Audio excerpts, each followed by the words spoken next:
Assalamualaikum warahmatullahi wabarakatuh. Salam sehat dan bahagia, Ibu Bapak Guru Hebat. Masih bersama saya Yanti Sulistiawati MPD, calon guru penggerak Angkatan 6 dari Kabupaten Rembang. Pada tugas demonstrasi kontekstual modul 3.1 tentang pengambilan keputusan berbasis nilai-nilai kebajikan, saya akan melakukan kegiatan wawancara dengan 2 kepala sekolah dasar di Kecamatan Sarang, Kabupaten Rembang. Untuk selengkapnya, yuk kita simak bersama.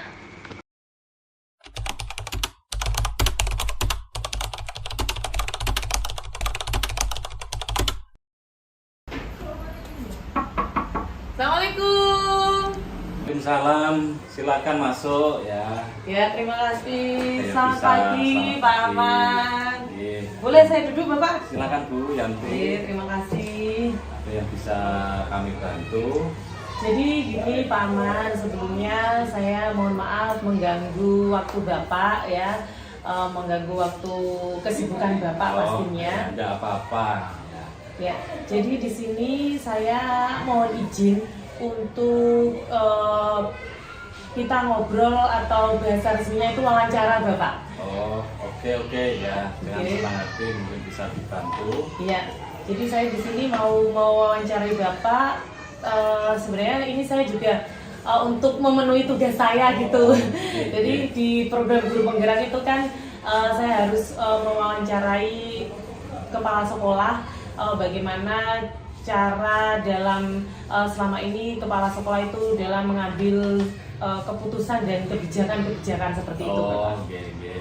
Ya, jadi di sini saya mohon izin kepada Bapak nanti saya akan ada sekitar 8 pertanyaan yang nanti siap, akan saya siap. ajukan pada Pak Aman.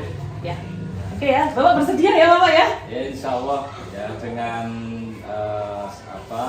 kita usahakan semampunya. Oh, iya. Kalau bisa kita jawab ya kita jawab, kalau tidak ya nanti kita tanyakan dengan yang teman-teman atau siapa yang bisa Siap. membantu menjawab. Ya, siap. Terima kasih Bapak.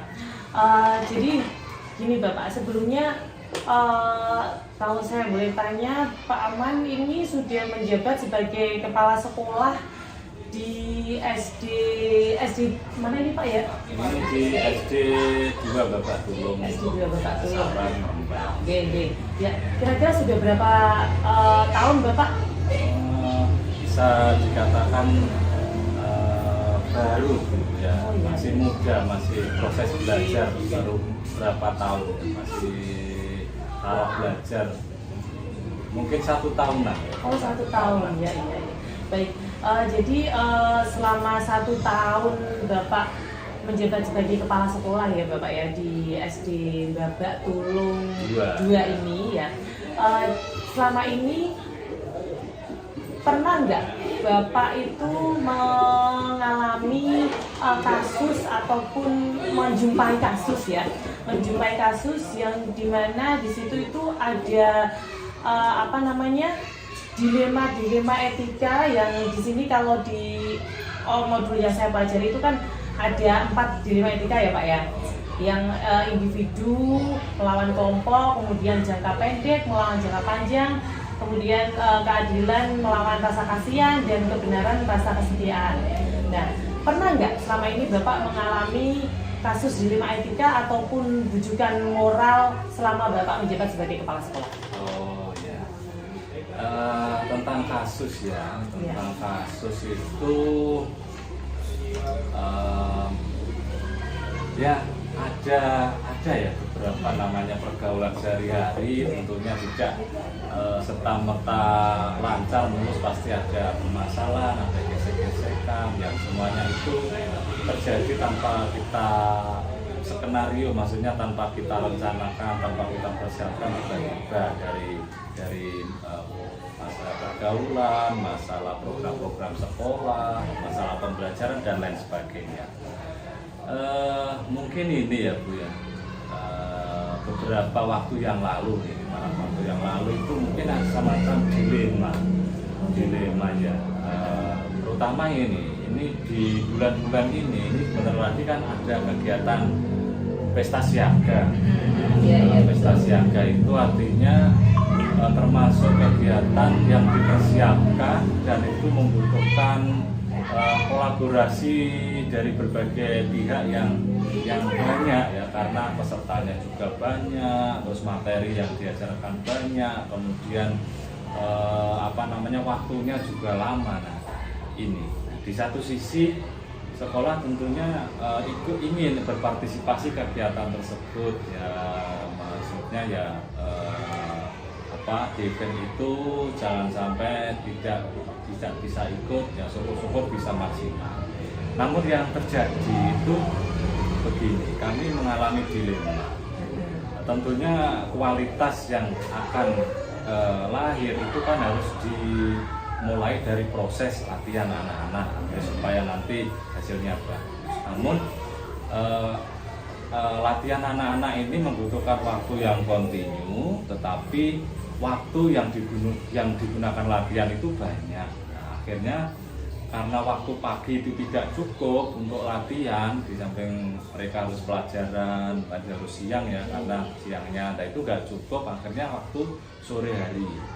Nah, waktu sore hari ini kami dilemanya begini, beberapa siswa yang latihan sore hari ini orang tuanya itu datang ke sekolah, mungkin ada 3 atau 4 dengan alasan kalau sore hari anaknya itu lelah dan madrasah atau di sini punya culture, punya budaya itu sekolah sore atau orangnya masyarakat ikutnya sekolah sore atau madrasah itu ya, di situ anaknya ikut. Nah, karena ikut pramuka latihan sore itu madrasahnya terganggu, kurang optimal. Nah, ini dilema yang kami hadapi. Ya, Pak. Jadi berarti pernah ya Bapak apalagi dan itu dialami malah sekarang ini ya, karena menjelang pesta siaga seperti itu ya Pak ya.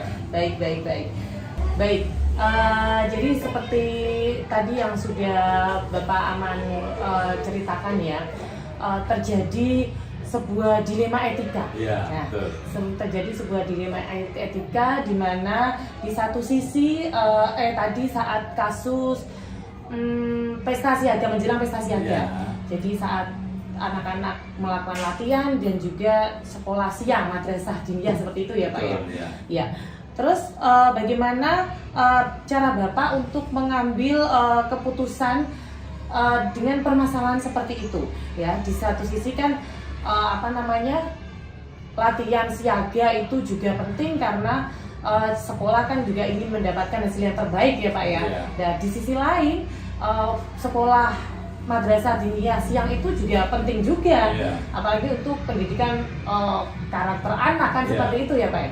Jadi bagaimana sikap Pak Aman, cara mensikapinya seperti itu? Ya, jadi memang merupakan dilema yang menurut kami itu harus hati-hati kita dalam memutuskan mengambil keputusan itu, karena kalau salah kita mengambil keputusan nantinya efeknya itu nanti ke sini, ke hubungan baik antara sekolah dengan orang tua.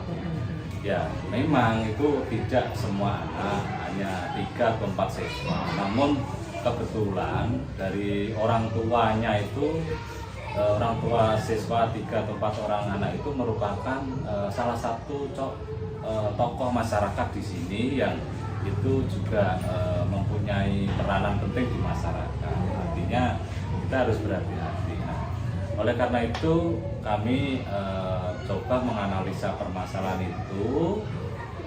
Apa dasar kami mengambil keputusan itu, karena ini kalau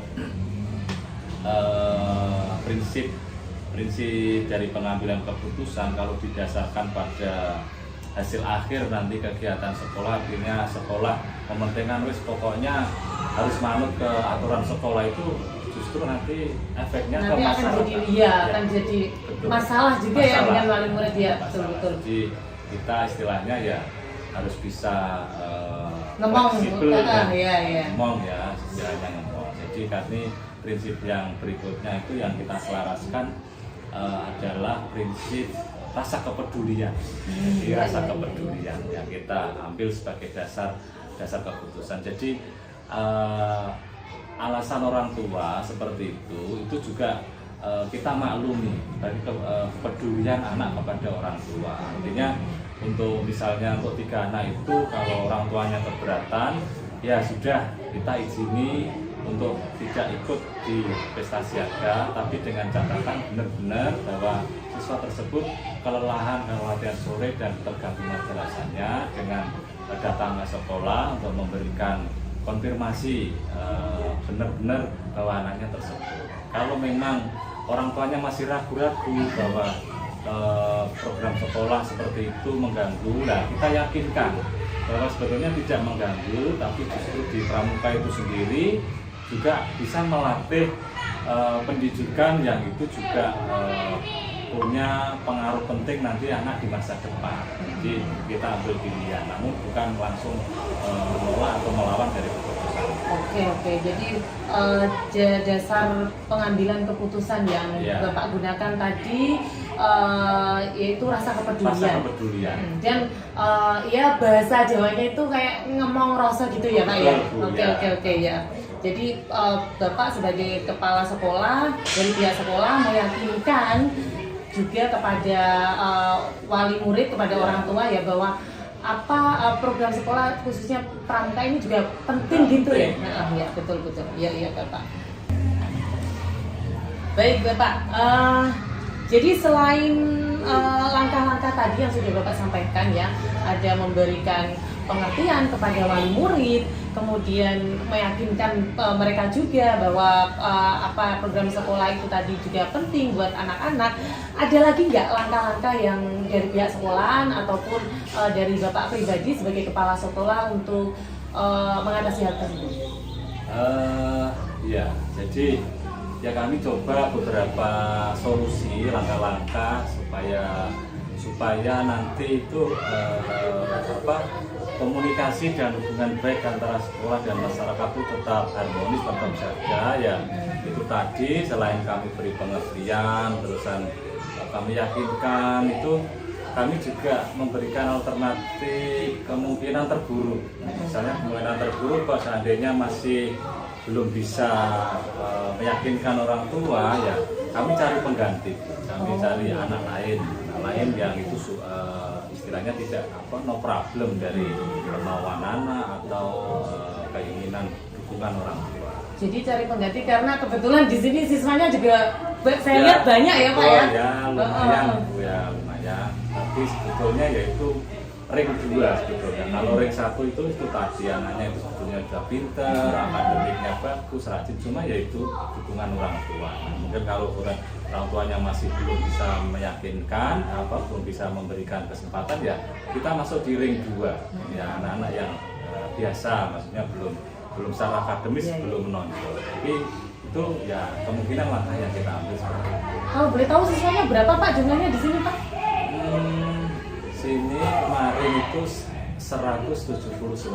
Wes, luar biasa, banyak banget ternyata ya. Alhamdulillah. Terus tenaga pengajarnya mencukupi Pak? Alhamdulillah mencukupi. Jadi kami ada 6 kelas, itu sudah ada 1 guru masing-masing. Guru agama 1, guru olahraga 1. Oke. Baik, jadi tadi ada solutif lah, ada solusi terbaik ya. Jadi dari Bapak Aman sebagai kepala sekolah, selaku kepala sekolah, jadi mencari pengganti kalau memang itu dirasa mentok orang tua tidak support, berarti mencari penggantinya, karena kebetulan juga didukung SDM-nya banyak di sini ya Bapak ya. Baik Bapak, saya lanjutkan. Kemudian terus hal-hal apa saja ya yang selama ini Bapak anggap itu efektif dalam Bapak selaku kepala sekolah mengambil suatu keputusan ataupun kebijakan pada kasus-kasus yang dilema etika seperti ini Bapak? Seperti apa Bapak? Hal-hal apa gitu Pak? Iya. Jadi memang benar kami kalau ada permasalahan itu kami kembalikan ke sini, ke prinsip pengambilan ini musyawarah ya. Jadi intinya antara pihak sekolah, masyarakat sama guru itu merupakan komponen penting yang itu tidak bisa dipisahkan satu sama lain. Jadi memang tujuan pendidikan itu bukan semata-mata keinginan kepala sekolah atau harapan kepala sekolah tidak, tetapi kami mengkomunikasikan supaya harmonis antara kepala sekolah, guru, termasuk warga sekolah, juga dengan orang tua. Jadi seandainya ada dilema seperti itu, kami berusaha untuk menjalin komunikasi, bagaimana mencari solusi terbaik. Itu langkah yang kami menjadi prioritas kalau seandainya terjadi dilema seperti itu. Iya, jadi melakukan musyawarah, komunikasikan ya dengan cara musyawarah seperti itu ya. Dari jadi saat mengambil keputusan itu Bapak juga nggak sendirian kan ya. Betul. Tidak tidak mengambil keputusan secara istilahnya semau gue gitu lah. Ya. Semau gue atau mungkin setia atau mungkin tidak mengedepankan komponen-komponen pendidikan. Iya. Jadi pihak guru juga, guru yang lain, wali kelasnya, kemudian wali muridnya juga harus dilibatkan semuanya. Ya. Baik Bapak. Baik Bapak, tadi hal-hal yang saya sudah menanyakan, hal-hal yang Bapak anggap efektif dalam pengambilan keputusan. Kemudian selanjutnya ini hal-hal apa yang menjadi tantangan? Nah, tantangan Bapak pastinya dalam mengambil keputusan itu kan nggak gampang ya Pak ya. Betul. Harus banyak faktor yang dipertimbangkan dan tantangannya itu apa aja Bapak? Ya, memang benar. Jadi itu tadi keputusan yang kita ambil itu tentunya gini. Ada yang mudah, ada yang kadang sulit, penuh tantangan. Dan itu yang sulit itu biasanya kalau kita dilematis, menghadapi kasus yang dilematis. Seperti itu tadi, termasuk yang dilematis. Dilematisnya itu ya kita menghadapi kelompok katakannya, itu dilematis. Katakan masyarakat, itu orang tua itu sebetulnya juga kelompok, individu tapi kelompok, karena bisa jadi sudah punya perkumpulan atau komunitas itu sebuah tantangan. Terus lagi yang dilematis itu yaitu tadi kita ingin punya aturan seperti ini, namun dilematisnya ada rasa kasihan, itu ada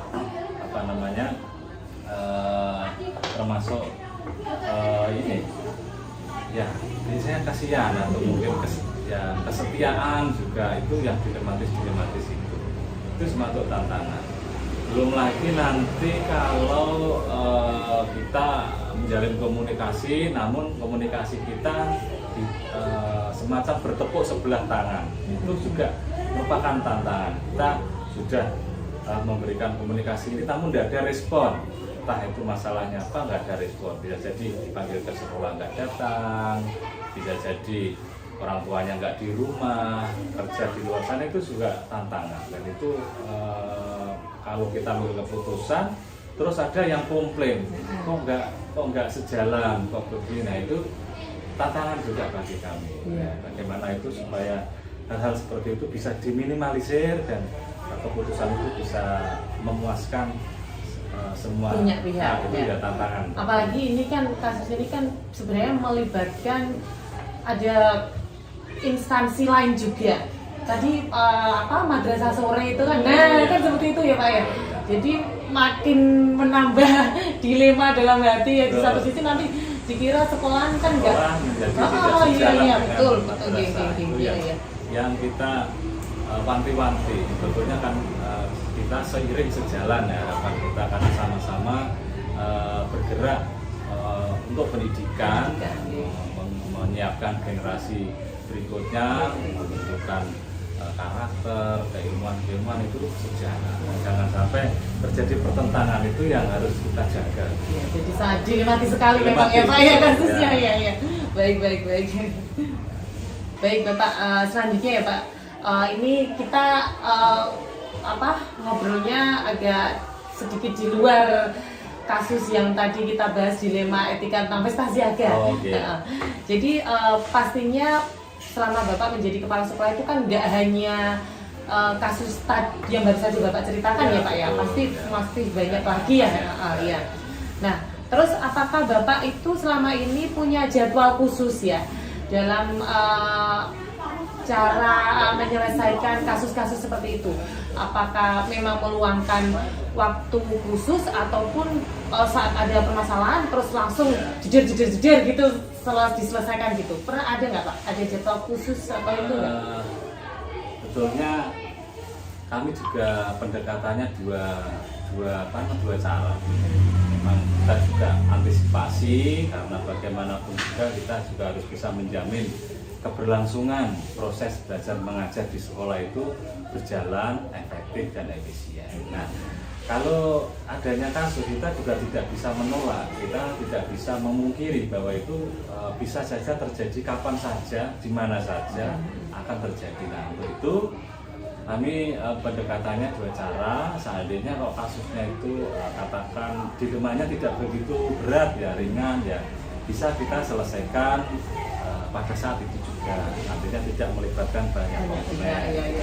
Namun jika dirasa itu termasuk dilema yang termasuk yang berat atau tinggi ya, kita berikan waktu khusus, termasuk insidentil kapan itu terjadinya kasus dengan maksud ya menghadirkan komponen atau pihak-pihak terkait untuk penyelesaian kasus tersebut. Oke, jadi dilihat permasalahannya juga ya Pak ya. Apakah memang harus kalau mengambil keputusan memang dituntut mengambil keputusan secara cepat kan ya? Jadi nggak ya memang harus seketika itu diselesaikan seperti itu ya. Tapi kalau memang bisa ditunda, bisa itu akhirnya nanti akan ada jadwal-jadwal khususnya untuk menyelesaikannya seperti itu. Bukannya ditunda, maksudnya dibutuhkan faktor-faktor untuk menyelesaikan organisasi lain, komunitas lain atau mungkin di instansi yang lain. Siap. Berarti tetap dilihat dari permasalahannya. Betul, ya. Baik Bapak. Oke Bapak. Selanjutnya ini dalam Bapak mengambil sebuah keputusan ya. Dan kebijakan-kebijakan, apakah ada seseorang ataupun faktor-faktor yang selama ini membantu Bapak atau mempermudah Bapak dalam mengambil suatu kebijakan ataupun keputusan? Ada nggak? Ya, dalam konteks kasus seperti tadi itu karena faktor pemicunya itu juga dari sekolah dan masyarakat, itu kami sangat terbantu sekali itu jika adanya sifat kooperatif dari wali murid, itu sangat membantu kami untuk mengambil keputusan. Terus lagi juga adanya dukungan dari tokoh masyarakat setempat. Ya, di sini kebetulan yang mengampu di Madrasah Solo itu adalah komite sekolah sini. Jadi sangat membantu sekali untuk mengatasi permasalahan dalam konteks itu tadi. Oke, tadi Bapak sudah menyebutkan ada wali murid, kemudian tokoh masyarakat di sini komite. Kemudian kalau dari faktor internal, dari ibu bapak ibu guru yang lain gitu seperti itu juga mendukung Bapak pastinya? Ya, alhamdulillah di sini komunikasi terjalin harmonis. Jadi kami saling mendukung dan saling membantu seandainya ada permasalahan yang dihadapi, terutama dalam permasalahan pelatihan pesta siaga atau pembinaan itu. Dari pembinaannya sendiri itu proaktif, jadi proaktif seandainya ada permasalahan yang mendukung lancarnya kegiatan itu langsung dilaporkan ke pihak sekolah untuk ambil solusi. Jadi saling support ya Pak ya? Betul sekali, jadi saling bersinergi ya? Betul sekali. Baik. Ya. Baik Bapak, ini pertanyaan terakhir ya Bapak ya. Jadi dari semua hal yang tadi Bapak telah sampaikan ya, dari permasalahannya, kemudian faktor-faktor yang mendukung, kemudian bagaimana cara menyelesaikannya.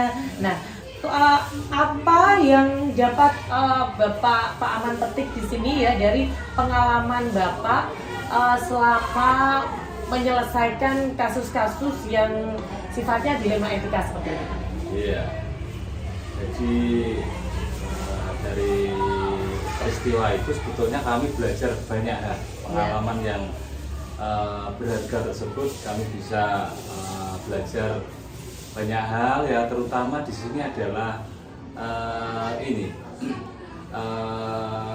organisasi. Jadi organisasi itu harus jalan kalau komponen-komponen pendukungnya itu saling support. Jadi di sini kami berusaha untuk bisa menggerakkan semua komponen itu supaya sejalan atau berjalan sesuai dengan tugas dan fungsinya masing-masing. Itu menjadi pelajaran yang berharga bagi kami. Mungkin selain itu juga banyak, artinya kami harus semakin pinter-pinter ya menjaga hubungan yang harmonis antara warga sekolah, siswa, termasuk juga masyarakat. Itu menjadi penting karena semuanya itu komunitas kita, jadi adanya saling membutuhkan itu tetap terjaga keberadaannya. Itu menjadi pelajaran yang sangat berharga. Oke. Jadi ada banyak hal yang bisa dipelajari ya Bapak ya, dari semua kasus yang sudah pernah Bapak alami di sini. Jadi di sini kalau tadi saya bisa menulis itu yang bisa saya tangkap yaitu organisasi itu bisa berjalan jika semua komponen itu saling support. Ya, saling support, saling mendukung seperti itu. Kemudian yang kedua, menjaga hubungan harmonis antara sekolah dan masyarakat. Dan kalau bisa saya ambil kesimpulannya di sini dari yang sudah Bapak sampaikan, intinya komunikasi ya Pak ya. Iya, betul sekali ya. Jadi komunikasi itu menjadi kunci penting supaya kita bisa melaksanakan program, kita bisa menjalankan rencana, dan mungkin itu juga ada hubungan timbal balik, jadi balik sekolah, masyarakat dan sekolah itu harus ada komunikasi. Iya pastinya ya. Baik Bapak, terima kasih sekali atas waktunya ya. Mohon maaf banget, dan saya senang banget bisa ngobrol-ngobrol sama Pak Aman, bisa saling sharing pengalaman. Semoga bisa sangat bisa bermanfaat buat saya pastinya di sini pribadi. Dan Bapak jangan kapok juga, kalau bisa suatu saat saya butuh bantuan atau apa, minta pertolongan lagi seperti itu. Mohon dukungannya ya. Baik. Selamat dan sukses untuk Bu Yanti. Amin. Ya.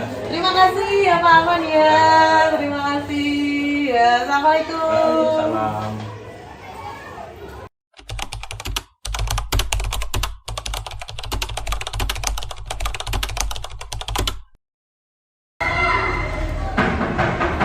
Waalaikumsalam. Waalaikumsalam. Silakan Bu. Selamat siang Pak Fuad. Selamat siang. Iya. Ada apa Bu Yanti? Ya, boleh saya duduk Pak Fuad? Oke, terima kasih. Iya, jadi ini Pak Fuad, saya mohon maaf menyita waktu serta kesibukan Bapak sebentar. Jadi saya di sini pertama saya silaturahmi, kemudian selanjutnya saya pengen mau minta bantuan Bapak. Oh iya, silakan. Apa? Jadi yang bisa saya bantu? iya, saya kan pengen wawancara dengan Bapak Fuad selaku kepala sekolah di SD Negeri Karangmangu 1 ya Pak ya. Ya. Jadi di sini saya kan dapat tugas tuh. Nah, di pendidikan guru penggerak. Jadi saya mendapat tugas untuk mewawancarai kepala sekolah dan menggali tahu bagaimana cara kepala sekolah itu mengambil kebijakan dan keputusan seperti itu, Bapak. Ya, nggak ganggu ya Pak ya? Oke ya. Baik Bapak. Bisa saya mulai ya Pak ya? Jadi ini nanti akan ada sekitar 8 pertanyaan yang akan saya ajukan kepada Pak Fuad ya. Sebelumnya saya kalau boleh tahu sudah berapa lama Bapak menjadi kepala sekolah di SD Negeri Karangmangu 2 ini? Kita sambil santai saja. Iya, ngobrol aja dia Pak ya. Kalau saya di sini itu mungkin hampir 1 tahun ya Bu Yanti. 1 tahun ya. Tepatnya April 2022 kemarin. Ya, hampir 1 tahun lah. Iya, iya. Jadi termasuk kepala sekolah muda juga ya Pak ya? Iya. Baik.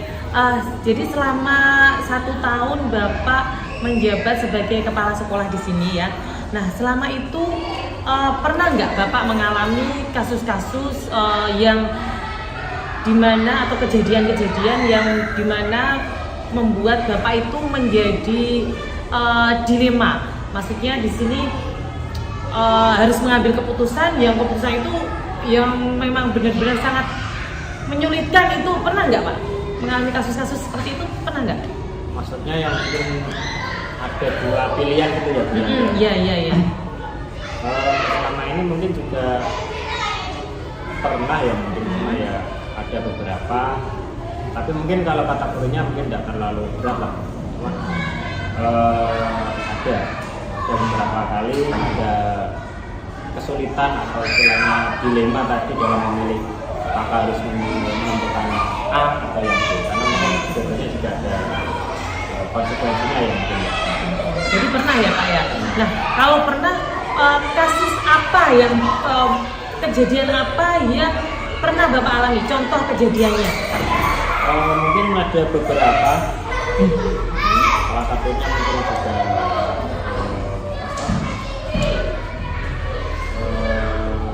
keinginan kita untuk melakukan perubahan tetapi tidak ada keterhubungan.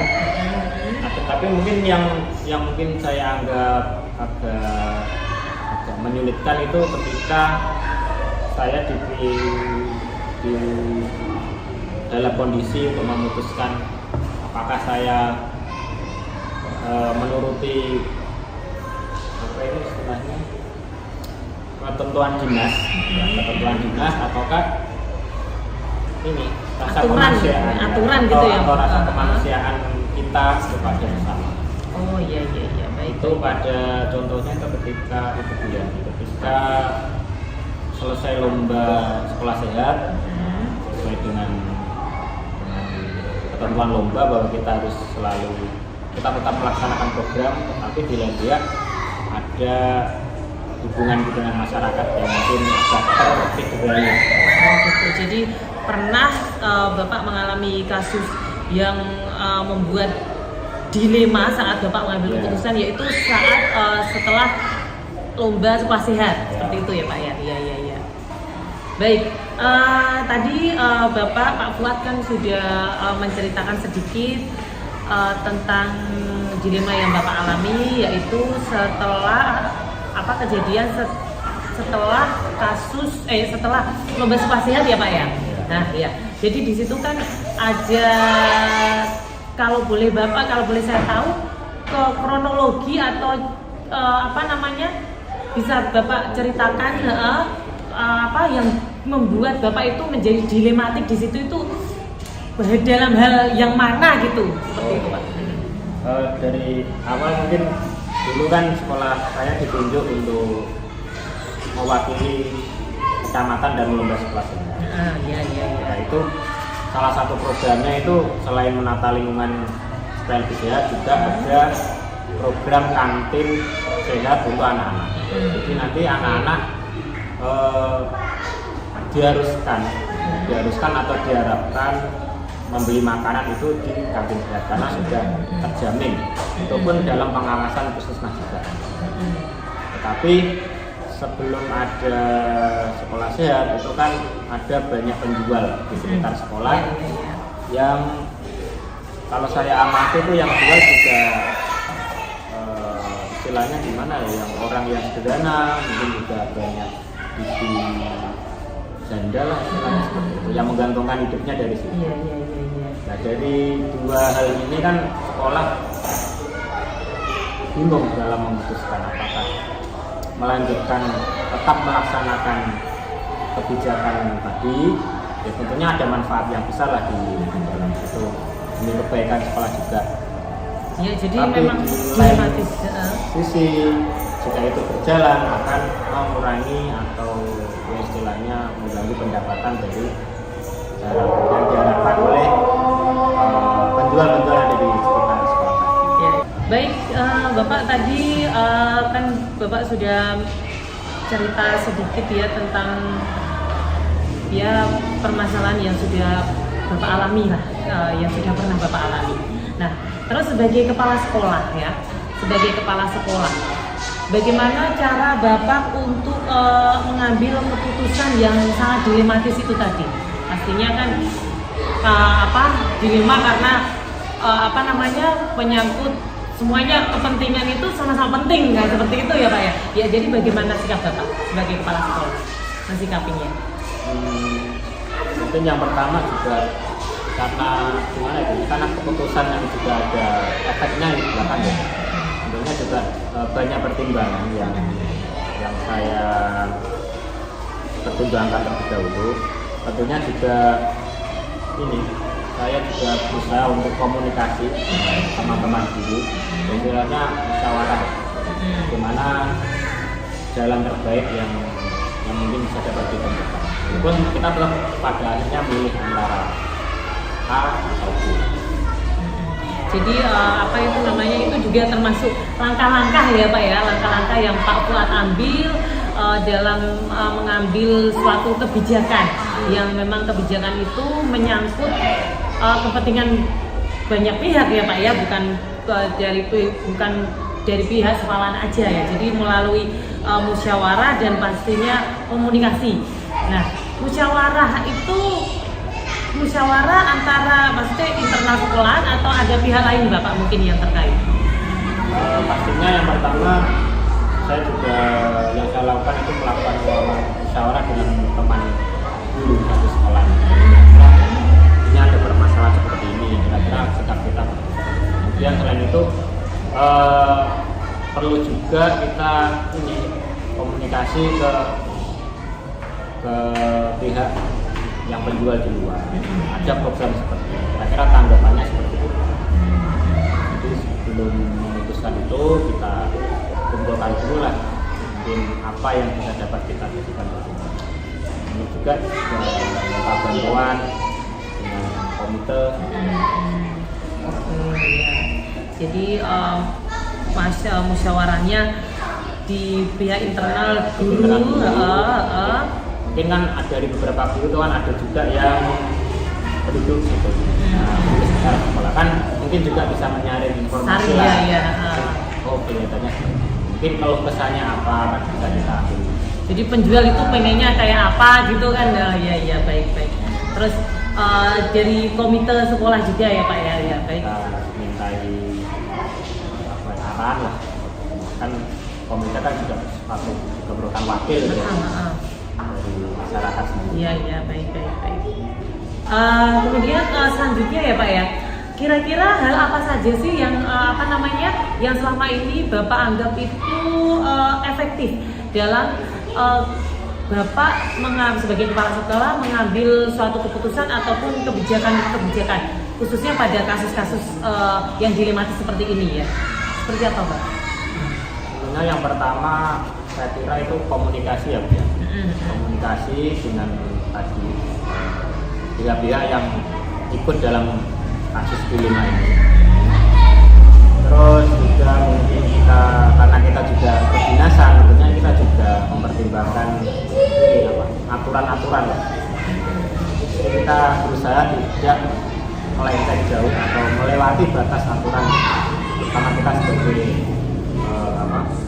orang yang bekerja di dinasan yang punya tata aturan.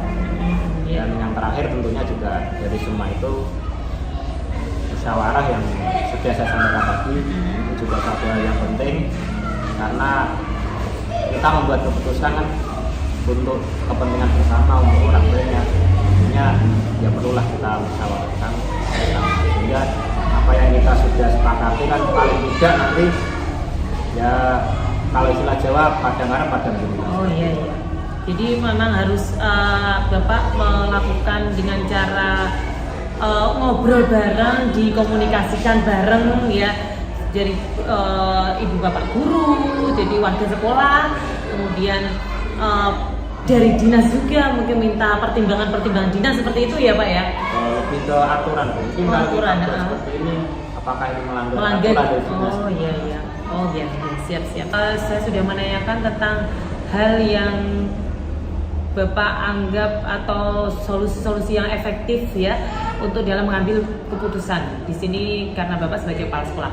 Kemudian ada nggak selama ini tantangan yang Bapak alami dalam pengambilan suatu keputusan ataupun kebijakan di kasus-kasus yang dilematis dan menyangkut kepentingan banyak orang, ada nggak Pak kendala-kendalanya gitu seperti itu? Untuk Tantangannya. kendala ya, kendala tentunya pasti ada, apapun itu pasti ada kendalanya. Tapi mungkin di sini kendalanya mungkin kalau saya merasa mungkin ada dalam diri saya sendiri. Ya mungkin karena ini juga saya juga baru ya dalam membuat suatu keputusan. Saya mengakui itu, jadi mungkin yang muncul itu perasaan dalam diri apakah nanti dalam membuat keputusan ini sudah benar ataukah sudah sesuai. Jadi tantangan yang saya alami itu kita kan mungkin seorang pemimpin dituntut untuk bisa membuat keputusan yang tepat dan cepat. Sedangkan saya sendiri pengalaman itu mungkin masih kurang lah. Jadi mungkin itulah yang saya anggap sebagai jadi untuk mengatasi itu hal yang saya lakukan juga tadi musyawarah tentunya juga minta arahan petunjuk guru senior yang ada di sekolah. Jadi lebih dari kendala atau tantangan dari dalam diri sendiri ya Pak ya, kayak semacam perang batin gitu ya Pak ya. Apakah udah tepat, jangan-jangan nanti ini merugikan salah satu pihak. Iya. Baik. Selanjutnya ini kita keluar konteks ya Pak ya. Jadi kalau tadi kan permasalahan yang pernah Bapak alami dan Bapak ceritakan tentang pasca ya Pak ya, pasca sekolah sehat ya. Nah sekarang di luar itu pastinya kan permasalahan selama Bapak menjadi kepala sekolah kan nggak itu aja ya. Selama kurang lebih setahun ini kan pastinya udah banyak sekali permasalahan-permasalahan yang Bapak hadapi dan itu membutuhkan suatu kebijakan yang luar biasa dari Pak Fuad. Nah, kemudian yang ingin saya tanyakan di sini, apakah Pak Fuad itu punya, maksudnya menjadwalkan khusus, misal ada menghadapi sebuah masalah, memang harus diselesaikan saat itu juga, atau harus ditunda dulu atau dimusyawarakan dulu nanti bagaimana baiknya, seperti itu? Gimana Pak? Memang dalam pengambilan kalau yang sudah saya jalani beberapa waktu yang sudah itu ya tadi yang sudah saya sampaikan bahwa ada tantangan internal dalam diri saya yang merasa masih kurang pengalaman lah. Jadi dalam suatu menghadapi masalah tentunya saya tidak akan langsung memutuskan pilihan. Jadi saya akan mengumpulkan informasi dulu yang tadi melewati musyawarah, kemudian juga bimbingan, arahan. Kebetulan di sekolah saya juga ada guru yang pernah jadi kepala sekolah juga, Pak Masturi. Jadi saya juga minta bimbingan ke beliau bagaimana ini yang paling tepat. Walaupun nanti keputusan tetap ada pada saya, cuma saya tetap minta kalau misalkan secara terjadwal, secara itu mungkin belum ya. Cuma dalam pengambilan keputusan saya usahakan untuk mengumpulkan dulu beberapa informasi sebagai bahan pertimbangan. Saya juga konsultasi, musyawarah, baru nanti saya mengambil keputusan. Jadi mungkin kalau dikatakan harus sekarang mungkin belum bisa. Pernah nggak Pak Fuad mengalami suatu kejadian ya memang harus seketika itu juga Bapak harus mengambil keputusan bagaimana yang terbaik. Pernah nggak? Selama ini? Pernah, cuma mungkin tidak dalam kasus yang tarafnya besar gitu, mungkin hanya ada apa gitu segera itu bisa lah kalau memang saya sudah berpengalaman di situ. Tapi kalau memang saya belum yakin dengan kasus tersebut, masalah tersebut, tentunya saya juga berusaha untuk tidak langsung memutuskan. Ya paling tidak ada waktu lah untuk berpikir. Gitu ya. Jadi memang kondisional seperti itu ya Pak ya. Ya baik. Selanjutnya ini Bapak yang mau saya tanyakan.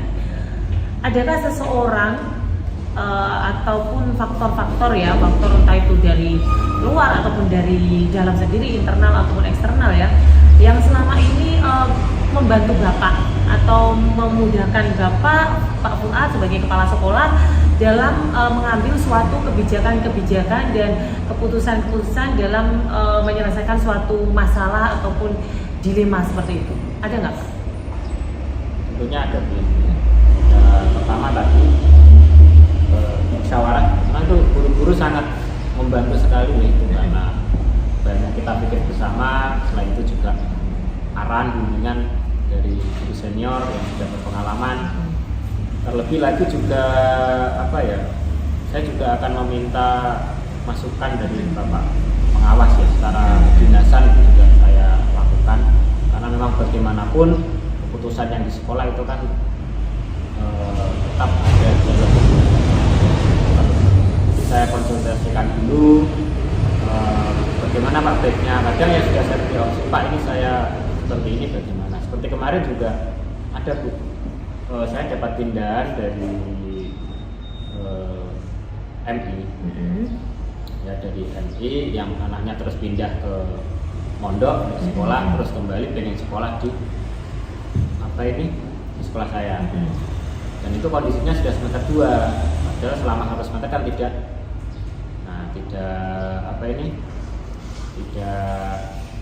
sekolah, tidak ada nilainya kan.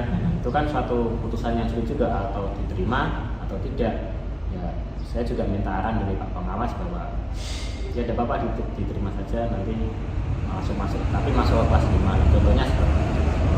Itu juga perlu keputusan cepat karena pada saat itu saya juga tidak di sekolah, ada tugas, tapi yang menerima adalah guru dan gurunya memberitahu ke saya, dan itu juga ditunggu orang tuanya, kan itu keputusan cepat juga. Iya.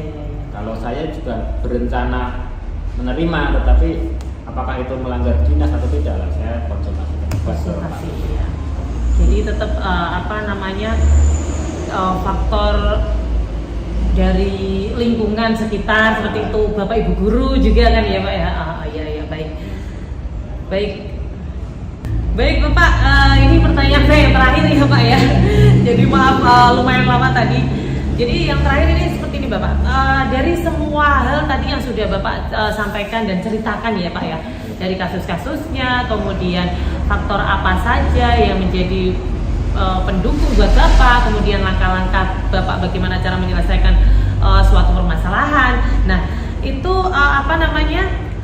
pembelajaran apa yang kira-kira bisa Bapak ambil ya dari pengalaman-pengalaman Bapak yang pastinya sangat luar biasa selama ini sebagai kepala sekolah dalam mengambil sebuah keputusan. Nah, jadi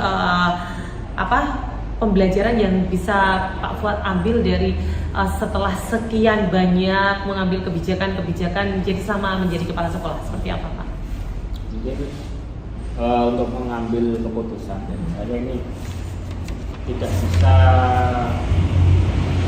pikir pendek ya istilahnya. Harus kita pertimbangkan matang-matang dulu, kita minta arahan mungkin yang kepada yang lebih memahami atau atasan kita, karena kembali lagi keputusan kita itu menjadi harapan orang banyak ya. Jadi tidak bisa kita sembarangan membuat keputusan yang nanti juga ada imbasnya kepada orang.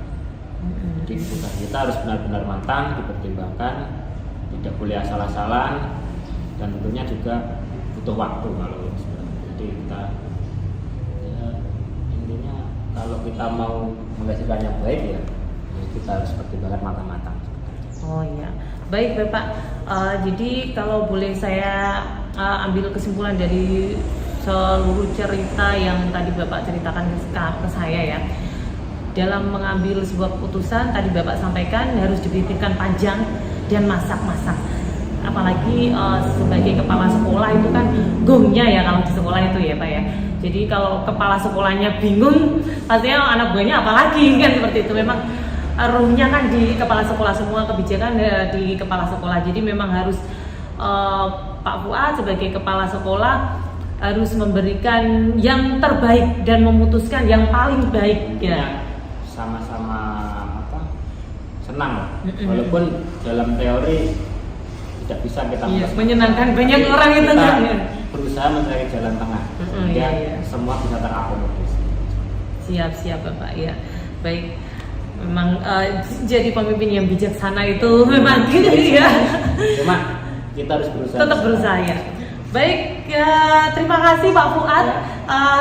Saya rasa cukup, itu tadi sudah banyak banget pertanyaan yang saya ajukan ke Bapak dan tentunya itu sangat berharga sekali buat saya juga, menambah pengalaman juga buat saya. Nanti saya juga bisa, semoga saya bisa menjadi seperti Pak Fuad ya, menjadi sosok yang bijaksana dan menjadi panutan. Iya, baik. Ya, terima kasih ya Pak Fuad ya. Mohon maaf mengganggu waktunya yang sangat berharga ini. Jangan kapok. Kapan-kapan juga silakan mampir di sini. Oh iya, terima kasih ya. Saya mau diri. Ya, terima kasih. Assalamualaikum.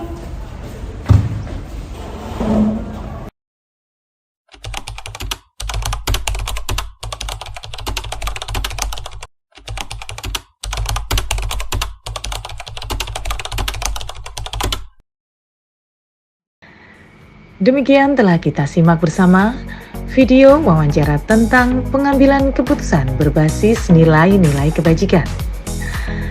Semoga kita dapat mengambil manfaat untuk dijadikan pengayaan dalam mengimplementasikan paradigma, prinsip, dan 9 langkah dalam pengambilan keputusan sebagai pemimpin pembelajaran.